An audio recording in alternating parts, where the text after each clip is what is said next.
the perspective that we have often is that stewardship is giving back. My exposure to the word steward growing up has been, well, this is when they ask for money. And the Steward's Way dispelled that. Those of us who have been told this is what you were supposed to do, unfortunately we were told wrong. And when we have the ability to change our own mindset, to go with the thought process and the mentality that everything is God's and nothing is ours. One of the first lessons in this is that God owns it all. I could grasp that. The part I had trouble with is that it means I don't own anything. I think it was easy for some of the leaders to think, well, we already know this, but we're going to go through this and explore this material for teaching it further. I think they came away surprised that it had great impact on their own lives personally. The neat thing is to see what I would call the more mature Christians, see their eyes opened up to where, it's more about the fact that everything I have is God's than it is me simply serving Him or giving back. It took me by shock at first, and then I started to realize that this was right. This was all of God's material, and I was just a keeper of it. It was an amazing, eye-opening experience because one of the first statements was made, said that it's not about what we give back to God. It's a matter of what we do with what we keep. I came to realize that biblically, there's a much bigger worldview that surrounds the term stewardship. It's every aspect of our lives. It's everything we've been gifted with. It's all of our time, our talents, our treasure. Our children, it's our home, it's our jobs, it's our relationships, it is stewarding the gospel that God has entrusted to us, and we have to decide, are we going to hold on to the gospel, or are we going to share the gospel graciously and generously with other people? I'm not just responsible for me, I'm not just responsible for my kids, I'm responsible for sharing the gospel to the world and using what God has given me to bring people to Christ. This was monumental.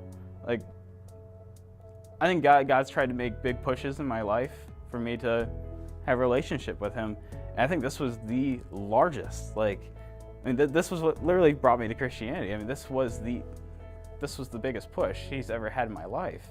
The Steward's Way opened up that to me, that I never thought of my bank account, my car, my house, is really His God's. He gave that all to me.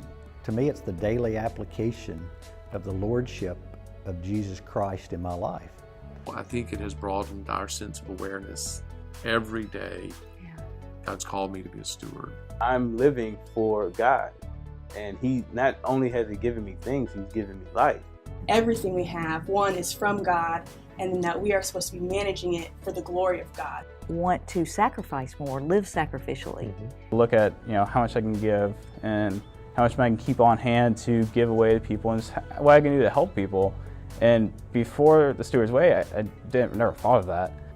I may not have much money, but God's going to take care of me anyway, no matter what. So I give what I can, and it's great. I love it. It's fun. It's helped us examine our lives daily.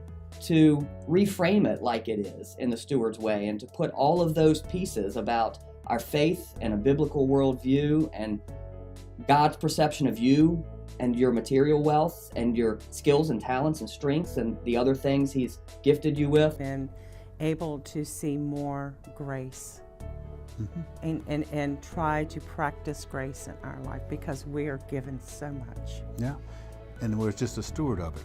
Before I kind of would have thought about it, thanked Him for doing for me.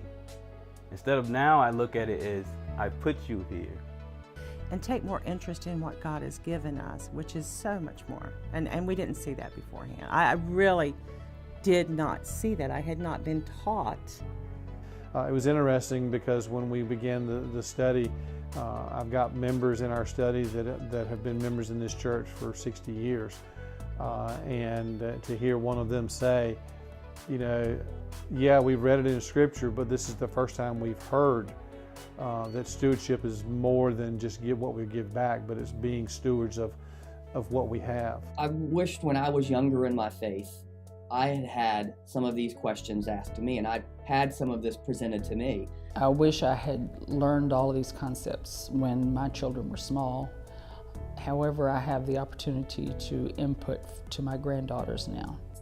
If we can start being good stewards now, while we don't have much, we will continue to be faithful as we go on and being stewards when we are gifted with much. Being a Christian, I mean, you say yes, I'm going to be a Christian, but this is how you be a Christian. What would the church look like? What would our church look like? What would we as Christians look like? We know it, but are we willing to live it? There's no excuse. There's no reason why not to look at it.